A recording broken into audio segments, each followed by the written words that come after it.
محبت راحت جاں از قلم کنز حیات قسط نمبر 3۔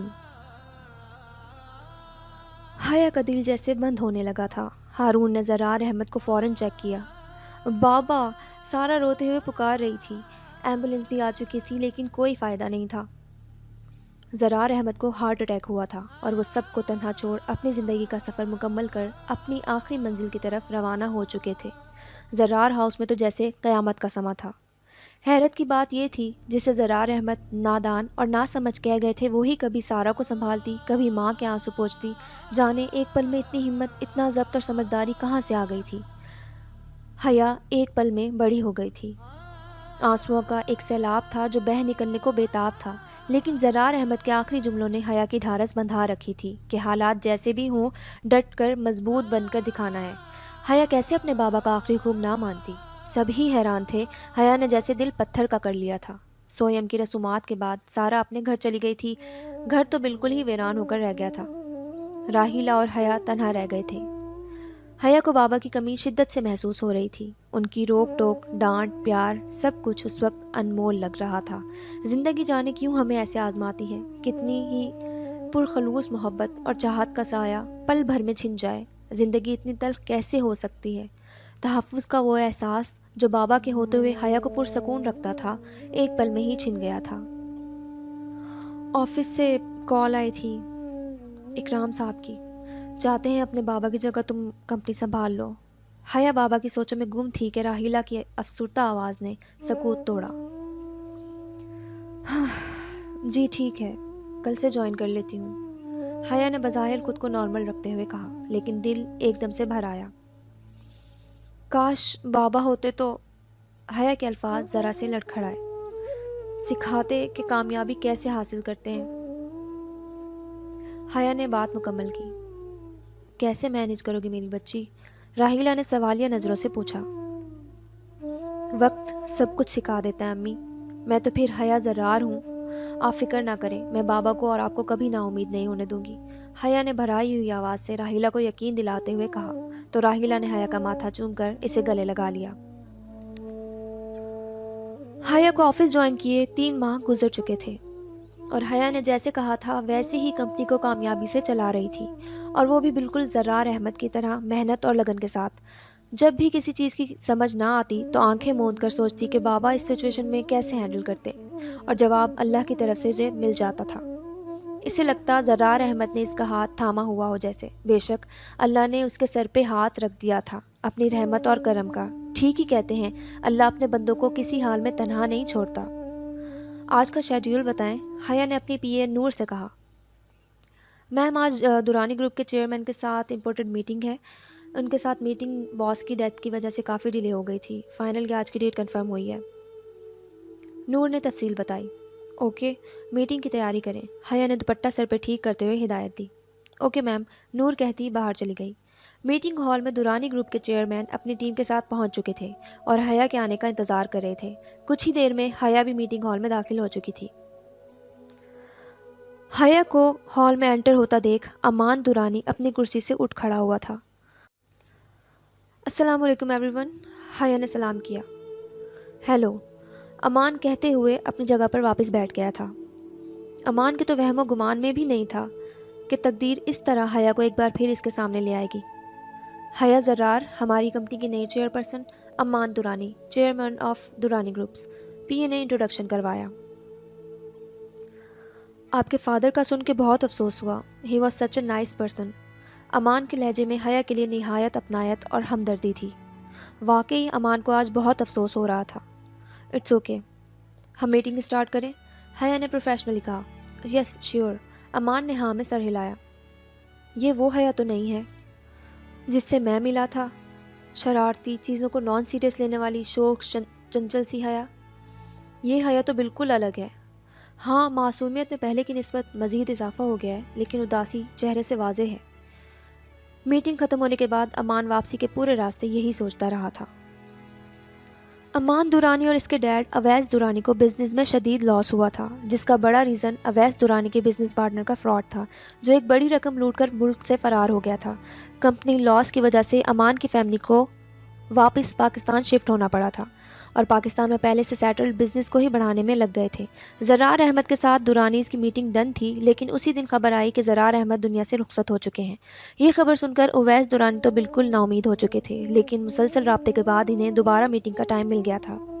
اچھی بات یہ تھی کہ زرار احمد کی بیٹی نے کمپنی سنبھال لی تھی، جس کی وجہ سے کمپنی کو کسی قسم کا لاس نہیں ہوا تھا، بلکہ حیا کی محنت سے کمپنی اور ترقی کر رہی تھی۔ اس دن امان حیا کو میٹنگ ہال میں دیکھ کر ٹھٹک ہی گیا تھا۔ انتہائی سنجیدہ، سر پر سلیقے سے دوپٹہ لیے پروفیشنلی بات کرتی یہ حیا تو اس سے پہچانی ہی نہیں گئی تھی۔ کیا باپ کا سایہ سر سے چھن جائے تو واقعی اولاد کی ہنسی بھی چھن جاتی ہے؟ حیا کو دیکھ کر تو امان کو اس بات کا یقین ہو چکا تھا۔ کیا ہو رہا ہے آج کل؟ شہزاد نے چائے کا سپ لیتے ہوئے امان سے پوچھا۔ کچھ خاص نہیں، وہی آفس اور ہم۔ امان کا دماغ مسلسل کسی اور طرف تھا۔ حیا سے ملاقات ہوئی تھی کل، تم نے بتایا کیوں نہیں کہ اس کے فادر کی ڈیتھ ہو چکی ہے؟ امان کے لہجے میں شکوہ تھا۔ یار میں نے بتایا تو تھا چاچو کے بارے میں، شہزاد نے یاد دہانی کرائی۔ وہ حیا کے فادر تھے؟ امان کہتے ہوئے رکا۔ ہاں چاچو تھے، شہزاد نے افسردگی سے کہا۔ شی از ٹوٹلی چینجڈ۔ امان نہایت شاک تھا۔ میں پروپوزل بھیجنا چاہتا ہوں حیا کے لیے، امان نے کچھ سوچتے ہوئے یکدم کہا، جس پر شہزاد نے حیرت سے دیکھا۔ مطلب میرا اندازہ ٹھیک تھا۔ شہزاد کو اپنی بات یاد آئی۔ تم خود اس سے کال پر بات کرو اور اسے ڈنر پہ انوائٹ کر کے پروپوز کر لو۔ حیا کی رائے ضروری ہے، اس کے بعد گھر پر بھی بھیج دیں گے پروپوزل۔ شہزاد نے حل پیش کیا۔ لیکن ایسے کال کرنا مناسب نہیں لگتا یار، امان نے کہا۔ اٹس اوکے، تم نے کون سا فلرٹ کرنا ہے یار، فکر نہ کرو اور کال کر لینا، شہزاد نے اسے سمجھاتے ہوئے کہا۔ حیا کا نمبر امان کے پاس آ چکا تھا۔ کافی دیر سوچنے اور شہزاد کی باتوں میں ہمت کر کے امان حیا کا نمبر ڈائل کر چکا تھا۔ تھوڑی دیر بیل جانے کے بعد کال اٹینڈ کر لی گئی تھی۔ ہیلو؟ حیا کی آواز پر امان کو سمجھ ہی نہ آیا کہ کیا کہے۔ ہیلو؟ حیا نے دوبارہ کہا۔ ہیلو حیا؟ امان کے منہ سے نکلا۔ جی آپ کون؟ حیا نے پوچھا۔ سوری ٹو ڈسٹرب یو حیا، امان ہیئر۔ امان نے ہمت باندھ لی تھی۔ امان کون؟ حیا نے سوالیہ انداز میں پوچھا۔ امان دورانی، امان نے کہا۔ جی کہیے، اس ٹائم کیسے کال کی؟ Any thing important? حیا نے حیرت سے پوچھا۔